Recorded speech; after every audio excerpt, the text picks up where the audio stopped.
Vocês já ouviram falar sobre disfunção erétil? Será que esse é um problema prevalente ou motivo de buscar ajuda médica por parte do homem idoso? Então, vamos falar um pouquinho sobre esse assunto que é tabu em muitas famílias e que levam às vezes a uma evitação de falar sobre isso por vergonha, por questões religiosas, por questões de realmente brincadeiras sem graças entre familiares ou entre amigos, né? A disfunção erétil ela é muito prevalente entre os idosos e realmente é um motivo da gente pesquisar ativamente, quanto médicos, se realmente o paciente está com alguma dificuldade de ter ereção durante a relação sexual com a sua parceira. E nesse momento o paciente ele já procurou na internet, já pesquisou no Google, ele já viu algumas medicações, né? Com certeza ele já deve ter lido sobre a medicação da Pfizer de 1998, que foi um sucesso, né? O Viagra, ou como o pessoal chama a pílula, o azulzinho, né? Então, que é o sildenafil. Então, o sildenafil ou tadalafila, né?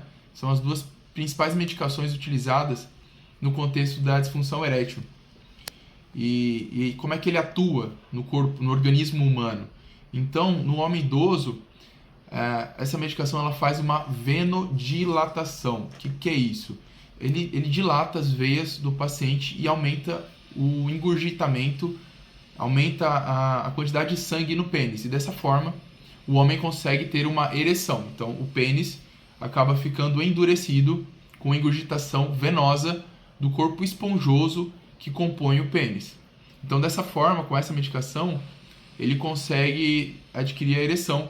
É claro que, quanto médicos, a gente deve orientá-los sobre alguns riscos, né? Essa medicação, por fazer venodilatação, ela não faz só venodilatação do corpo cavernoso do pênis, ele acaba vasodilatando, venodilatando outras veias grandes do corpo humano, como a veia cava, que é uma veia que passa pelo abdômen e pelo tórax do paciente, é uma veia que traz o sangue das pernas para o coração, que nós chamamos isso de retorno venoso.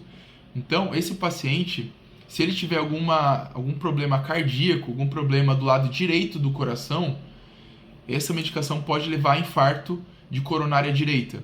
Por quê? Porque o paciente ele não vai ter retorno de volume de sangue venoso para o ventrículo direito e para o átrio direito do coração. Isso pode levar a uma dificuldade do coração direito dele em ejetar o sangue.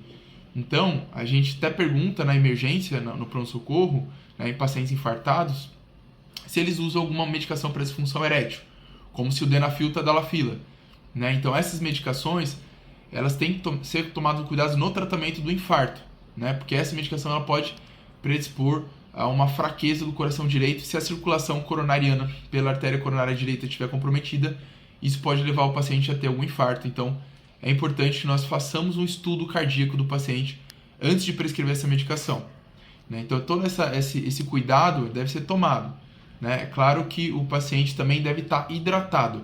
Então, pacientes muito desidratados, quando vasodilata, o que ele pode ter? Lipotímia, tontura e quedas. Então, essa medicação pode levar também ao homem idoso com disfunção erétil ter quedas por tontura e por queda de pressão. Então, a pressão arterial pode reduzir um pouquinho. E esse paciente, quando ele levanta rápido da cadeira ou levanta rápido da cama, ele pode sentir tontura por causa dessa medicação e ter queda, o que é uma síndrome geriátrica importante. A gente, como geriatra, morre de medo e tem um pavor grande de quedas em idosos, ainda mais no contexto de osteoporose e risco de fratura. Então, esse paciente ele tem um maior risco de queda, ele precisa estar hidratado para tomar essa medicação.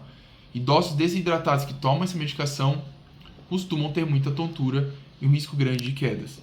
Então, orientando o paciente em relação a isso, estudando o coração dele com tranquilidade, começando uma dose pequena, uma dose baixa, a gente consegue com o sildenafil ou tadalafila usar a medicação e reverter a disfunção erétil.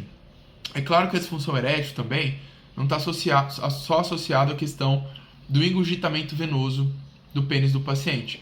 Existem duas questões outras que também podem piorar essa circulação venosa no pênis, que é o tabagismo e é o diabetes. Então, pacientes diabéticos descompensados ou pacientes tabagistas, eles podem ter uma resistência ao uso dessa medicação. E eles vão criticar o médico por ter passado uma medicação que não serve pro caso dele, quando na verdade é o diabetes que está descompensado e é o fato dele fumar que atrapalha a circulação do pênis e que leva a uma neuropatia peniana, dificultando o engurgitamento e a ereção do pênis. Então, pacientes com glicadas de 10%, 12%, 11% dificilmente vão ter ereção por causa do diabetes, que vai atrapalhar a ereção do pênis desse idoso. Outra questão é grandes tabagistas. Então, o paciente fuma 20 cigarros por dia, fuma 40 cigarros por dia, dificilmente ele vai responder bem a essa medicação e o problema não é o remédio, o problema é o fato dele fumar ou o fato dele não tratar o diabetes adequadamente. Beleza, pessoal?